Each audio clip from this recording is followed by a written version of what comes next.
Wow, wow, wow. The Ravens pull off an unthinkable road win in Cincinnati, coming back from 10 points down twice to win the game with a Justin Tucker field goal in overtime. The game felt like it was over 4 or 5 times. Crazy plays were happening for both teams. What a game, man. And coming out of this game, we could have a clear frontrunner for MVP, but it's not who you'd think. Let's get into it.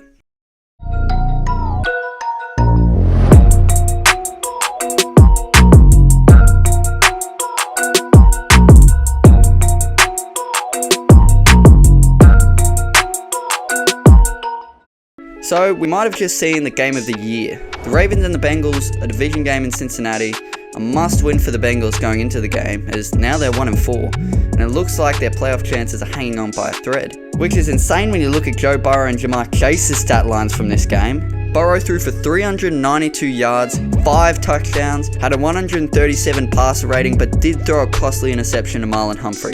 But that's not the reason the Bengals would end up losing. Chase had a day out, feasting on the Ravens secondary, especially Brandon Stevens.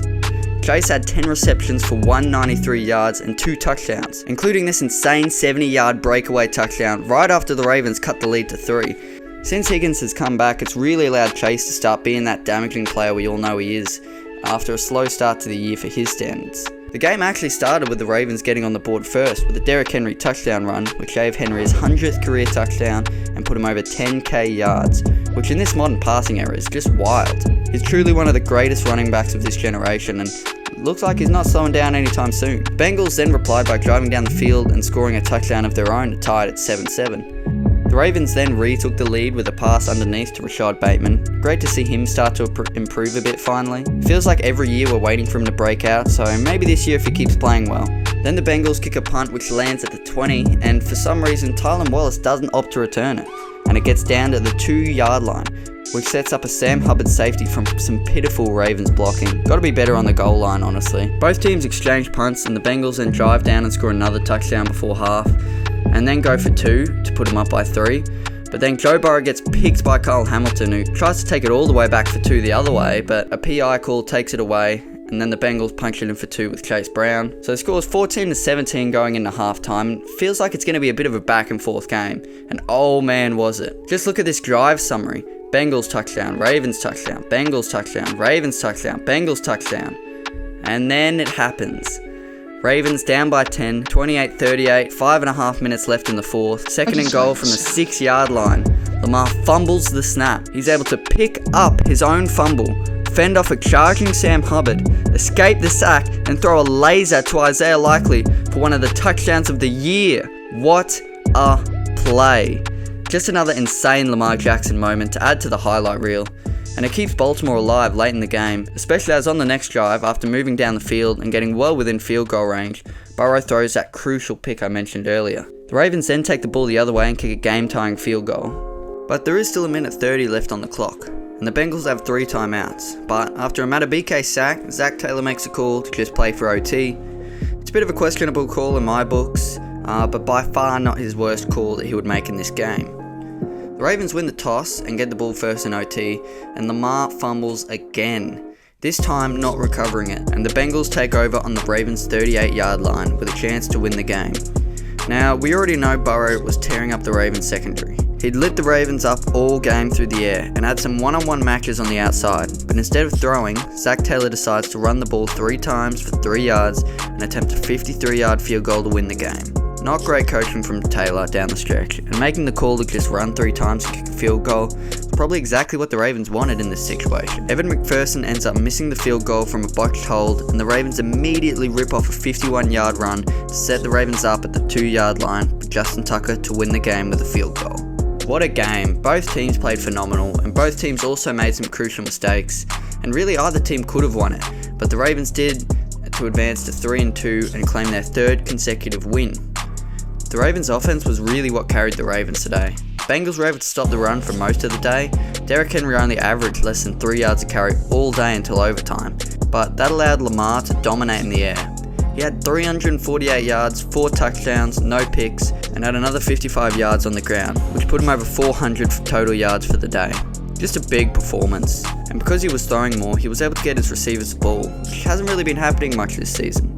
Zay Flowers had 111 yards, Rashad Bateman had 58 and a touchdown, Andrews had 55, Likely had 2 touchdowns, even Kohler had 64 yards and a touchdown. Just a huge day all round for the Ravens offense. The defense, on the other hand, did struggle a lot, but they came up big when it mattered most. The takeaway from me after this game, though, is we might have our MVP frontrunner. The MVP race the last few years has been a lot more open, last year especially. As a Ravens fan myself, I can agree Lamar did not have his best season and probably wasn't the most deserving of the award. I'm not sure who else you'd give it to, but Lamar definitely wasn't as good as his 2019 season. But this year, I don't think he's the frontrunner. As much as Burrow played well today, he's not winning it either, especially with that record. I actually think Derrick Henry may be in the MVP race. On the year so far, he's had 571 yards through 5 games, which is just absurd. He's on pace for a 2,000 yard season, and betting Derrick Henry anytime touchdown scorer feels like a lock at this point. I mean, his odds are at -170. He has 6 already and has scored every game this season. He's plus 550 for Offensive Player of the Year, just behind Saquon, and plus 10,000 currently to win MVP. But this was before this week's game, where it looked like he'd finished with 30 or 40 yards. I mean, like I said, he was at 2.8 yards per carry until overtime, where he had that huge run to win the game for Baltimore. He finished with 6.1 yards per carry, a long of 51, touchdown and 92 yards. And this was in a game where the Bengals stopped the run for the majority of the game. If Lamar can throw for 300 yards and Henry is rushing for nearly 100, the league could be in trouble. Now, Mahomes is the current favourite for the award, what a surprise, but I expect the Chiefs to fall away a bit. We all know how they've been winning these close games on some miraculous occurrences, and some interesting calls to say the least, and it's just not sustainable. It has to unravel at some point, and they do have some tough teams down the stretch. Bills, Texans, Bucks, all on the schedule, so I think Mahomes will start to dip in production, especially now that Rashee Rice is out. Now the other major MVP contender is Sam Darnold. Seeing ghosts. Yeah, still feels illegal to say. He's had a great start to the year and led Minnesota to a 5-0 record through 5 games. I do see him falling away as well though. I mean, he had no touchdowns in the Jets game, he made some great plays, only 170 yards though, and did throw a really bad pick that nearly cost the Vikings the game, overthrowing Jordan Addison on a post route. They did still get the win, and I do think he's becoming the QB we all thought he would way back when he was drafted by the Jets, but winning an MVP may be a bit of a high expectation for Darnold. Now I know the passing numbers have been down so far this year, but this is still a passing league. All the rules favour quarterbacks. QBs get all the talk, media attention, etc. So I think if Derrick Henry gets close enough to 2,000 yards, he deserves the 2024 MVP. Which for him just to be in the discussion at 30 years old is just outlandish. I mean, most running backs can't do anything once they hit the age of 30. Todd Gurley is the same age as Derrick Henry right now, and Gurley's been out the league like a few years. To be fair, I still miss Todd Gurley, I wish he never got injured, but that's not the point. A lot of people criticise the Ravens for paying him so much, assuming he'd lose a step, and boy is he far from that.